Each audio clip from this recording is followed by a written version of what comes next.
कैसे हैं आप सभी। आशा करता हूँ अच्छे होंगे और एकदम स्वस्थ होंगे। मैं शिवेंद्र कुमार आप सभी का हार्दिक स्वागत एवं अभिनंदन करता हूँ आप सभी के अपने YouTube channel the Ganga academy के प्लेटफॉर्म पर। दोस्तों, यदि आप उत्तर प्रदेश पुलिस कांस्टेबल के री एग्ज़ाम की तैयारी कर रहे हैं तो आज की क्लास आपके लिए बहुत ही यूजफुल होने वाली है। आज की क्लास में हम टॉप 30 प्रश्नों को कवर करेंगे जो कि हमने जीएस के अंतर्गत बहुत ही महत्वपूर्ण टॉपिक लिया है जो कि आपका राष्ट्रीय मानवाधिकार आयोग से संबंधित है। दोस्तों, आप यदि सिलेबस के हिसाब से पढ़ेंगे तो आपके क्वेश्चन जो है एग्जाम में अवश्य फंसेंगे, क्योंकि ये टॉपिक आपके सिलेबस में दे रखा है। इसलिए ये परीक्षा की दृष्टि से जो है बहुत ही महत्वपूर्ण हो जाता है। तो दोस्तों, यदि आपने अभी तक हमारे YouTube channel the Ganga academy को सब्सक्राइब नहीं किया है तो प्लीज़ कृपया करके चैनल को सब्सक्राइब अवश्य कर लें, जिससे आने वाली क्लास की नोटिफिकेशन आपको समय समय पर मिलती रहे। तो दोस्तों, चलिए अब हम जो है अपनी क्लास को शुरू करते हैं और देखते हैं आज की क्लास में हमने किस प्रकार के प्रश्न लिए हैं।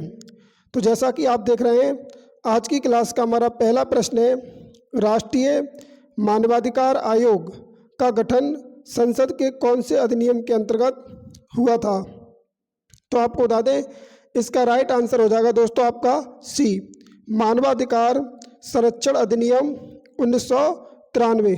आपको ध्यान रखना है, राष्ट्रीय मानवाधिकार आयोग का गठन मानवाधिकार संरक्षण अधिनियम 1993 के अंतर्गत हुआ था। यदि आपसे पूछ ले राष्ट्रीय मानवाधिकार आयोग का गठन कब हुआ था, तो आपको ध्यान रखना है 12 अक्टूबर सन 1993 ईस्वी को जो है राष्ट्रीय मानवाधिकार आयोग का गठन होता है। अब हमारा अगला प्रश्न है प्रश्न नंबर 2, मानवाधिकार संरक्षण अधिनियम 1993 कितने अध्यायों और धाराओं में विभक्त है।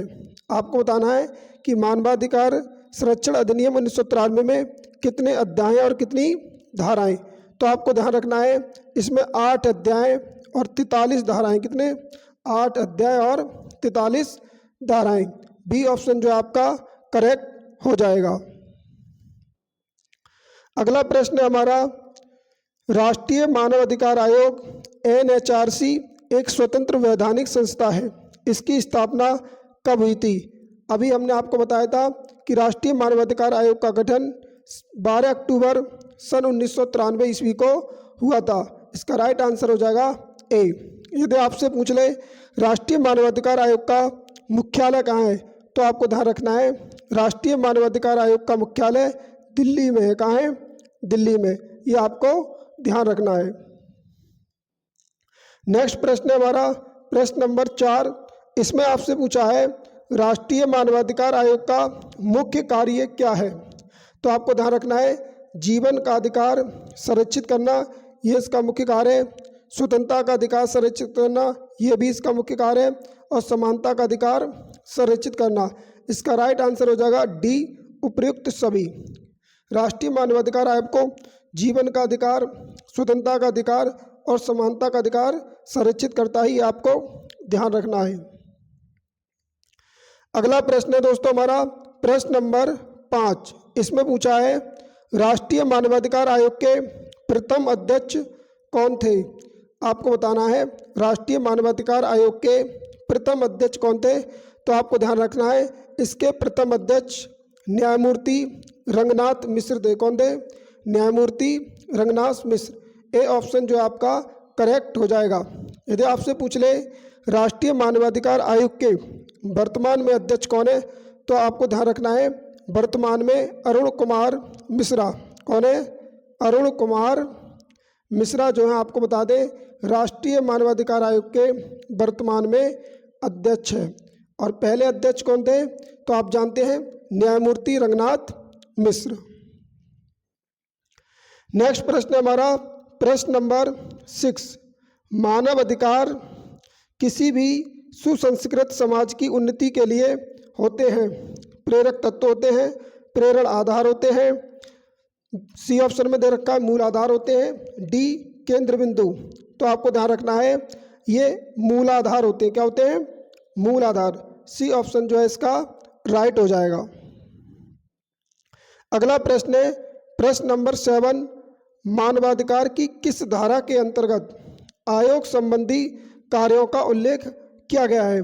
तो आपको ध्यान रखना है, अगर एग्जामिनर आपसे मानवाधिकार से संबंधित टफ क्वेश्चन पूछेगा तो आपको जो है धारा दे के पूछ सकता है। जैसे मानवाधिकार की किस धारा के अंतर्गत आयोग संबंधी कार्यों का उल्लेख किया गया है, तो ये धारा है 12। कौन सी? धारा 12। धारा 12 में मानवाधिकार आयोग संबंधी कार्यों का उल्लेख किया गया है, ये आपको ध्यान रखना है। ए ऑप्शन जो है इसका राइट हो जाएगा।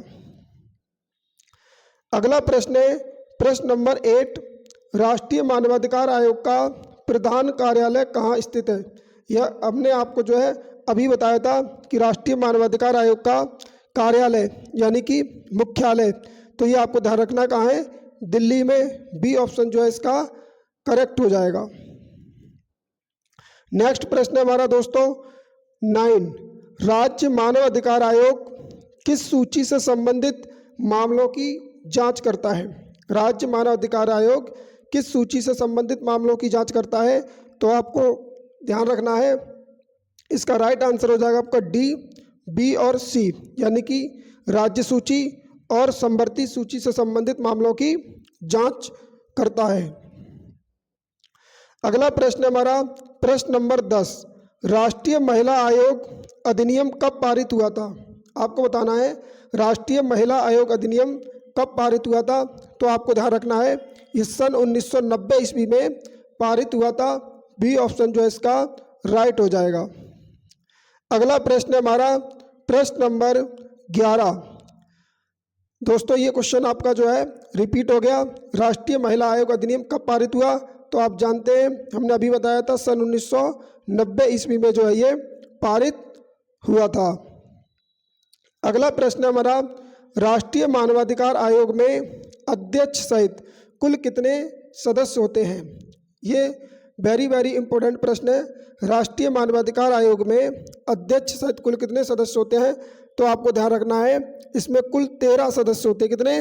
13, जिसमें से आपको बता दें एक तो इसमें आपका अध्यक्ष होता है, 5 इसमें आपके पूर्णकालिक सदस्य होते हैं। कितने? पूर्णकालिक। और 7 जो है आपके इसमें पदेन सदस्य होते हैं। कितने? 7। तो कुल मिला के इनकी संख्या जो है 13 हो जाती। कितनी? 13। यदि आपसे पूछ ले 2019 से पहले राष्ट्रीय मानवाधिकार आयोग में कुल कितने सदस्य संख्या थी, तो आपको ध्यान रखना है तो 9 सदस्य संख्या थी। कितनी थी? 9। और ये 2019 से पहले थी, और 2019 में जब संशोधन हुआ तो इसकी सदस्य संख्या कितनी हो गई है? 13। अगर आपको नहीं पता है तो आप जो है इसको अपडेट कर लेना। नेक्स्ट प्रश्न हमारा प्रश्न नंबर 13, राष्ट्रीय मानवाधिकार आयोग के अध्यक्ष और सदस्यों की नियुक्ति की जाती है। तो आपको बता दें राष्ट्रीय मानवाधिकार आयोग के जो अध्यक्ष और सदस्य होते हैं इनकी नियुक्ति जो है राष्ट्रपति के द्वारा की जाती है। किनके द्वारा?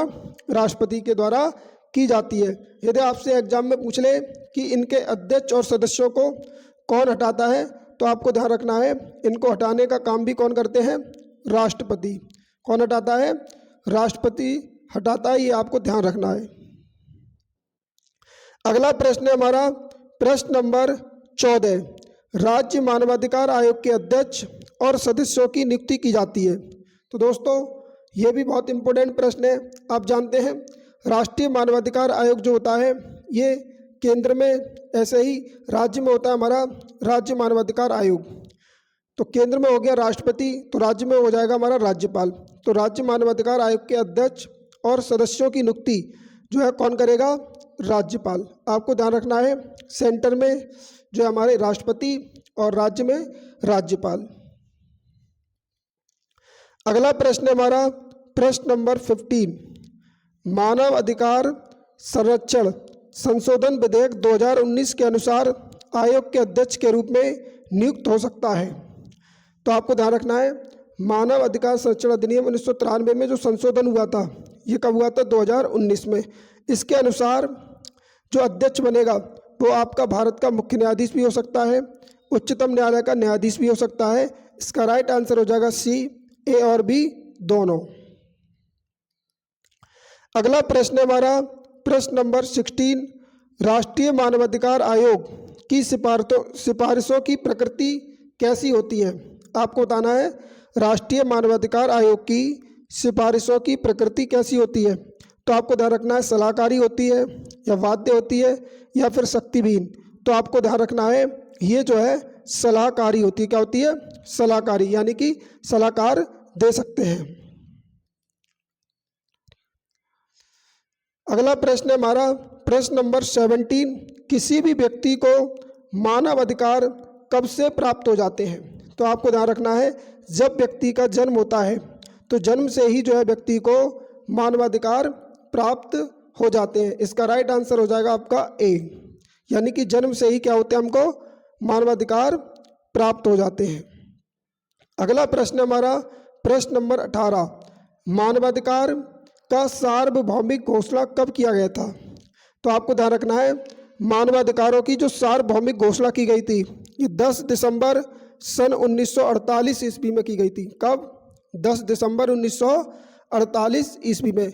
और आपसे पूछ ले कहाँ, तो आपको ध्यान रखना ये फ्रांस की राजधानी पेरिस, फ्रांस की राजधानी पेरिस में 10 दिसंबर 1948 ईस्वी को जो है मानवाधिकारों की सार्वभौमिक घोषणा की गई थी। अगला प्रश्न है प्रश्न नंबर 19, मानवाधिकार का मैग्ना कार्टा किसे कहा जाता है? तो आपको ध्यान रखना है मानवाधिकार का मैग्ना कार्टा जो है मानवाधिकार का सार्वभौमिक घोषणा को कहा जाता है। कब कहा जाता है? मानवाधिकार का सार्वभौमिक घोषणा को जो है हम मैग्ना कार्टा कहते हैं। यदि आपसे एग्जाम में पूछ ले मानवाधिकार दिवस जो है कब मनाते हैं, तो आपको ध्यान रखना है 10 दिसंबर। 10 दिसंबर को जो है दोस्तों हम मानवाधिकार दिवस मनाते हैं, ये आपको जो है ध्यान रखना है। अगला प्रश्न हमारा प्रश्न नंबर 20, राष्ट्रीय मानवाधिकार अधिनियम कब पारित किया गया? राष्ट्रीय मानवाधिकार अधिनियम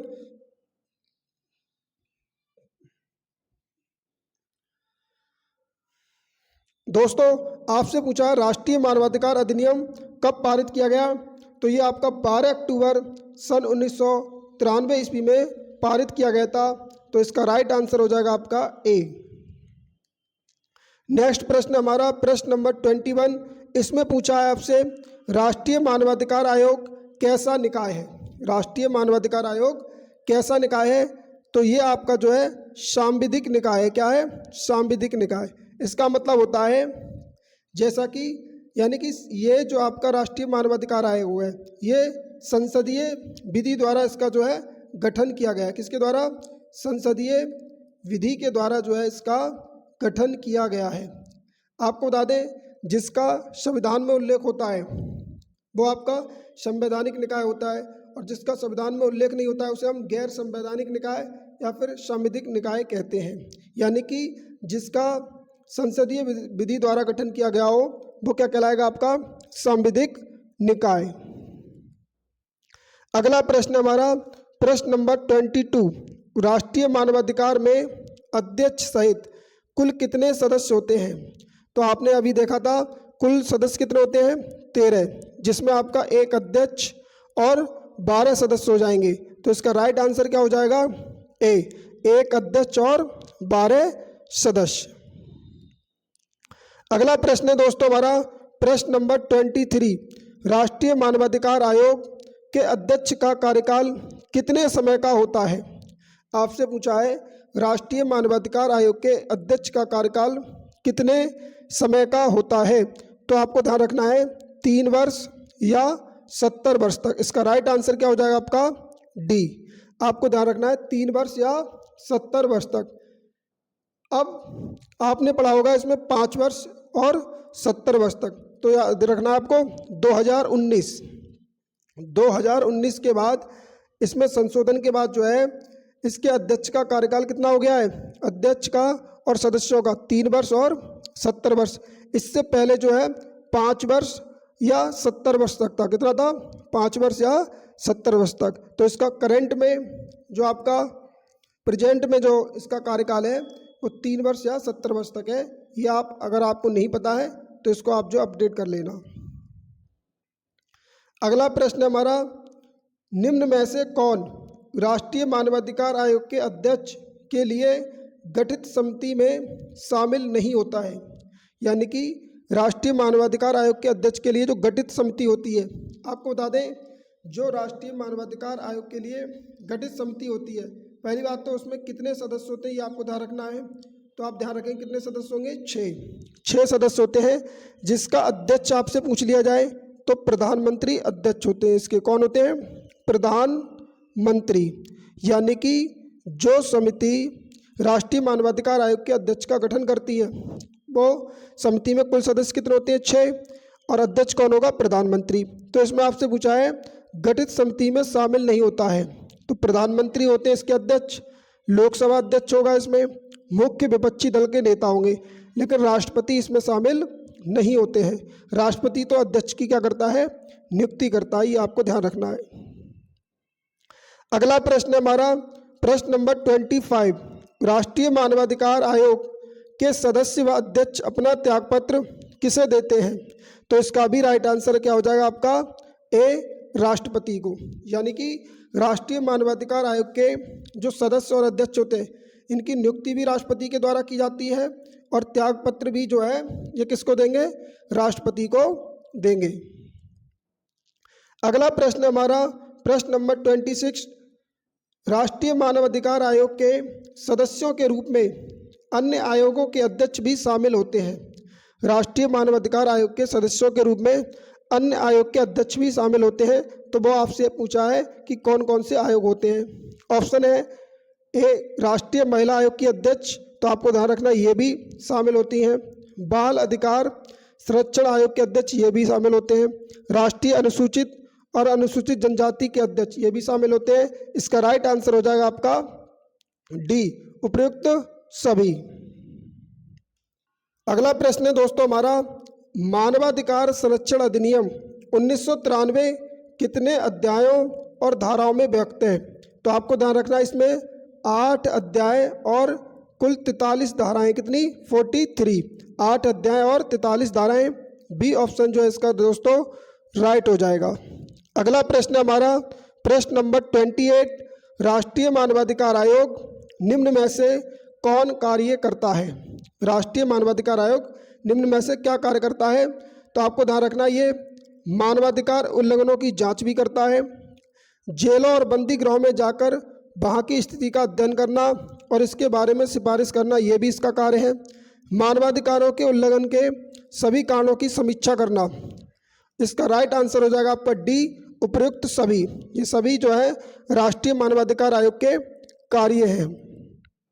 अगला प्रश्न हमारा प्रश्न नंबर 29, मानवाधिकार संरक्षण अधिनियम 1993 के तहत अध्यक्ष व सदस्यों की नियुक्ति कौन करेगा? तो आप जानते हैं, अभी बताया था हमने, कौन करता है, ये राष्ट्रपति करते हैं। कौन?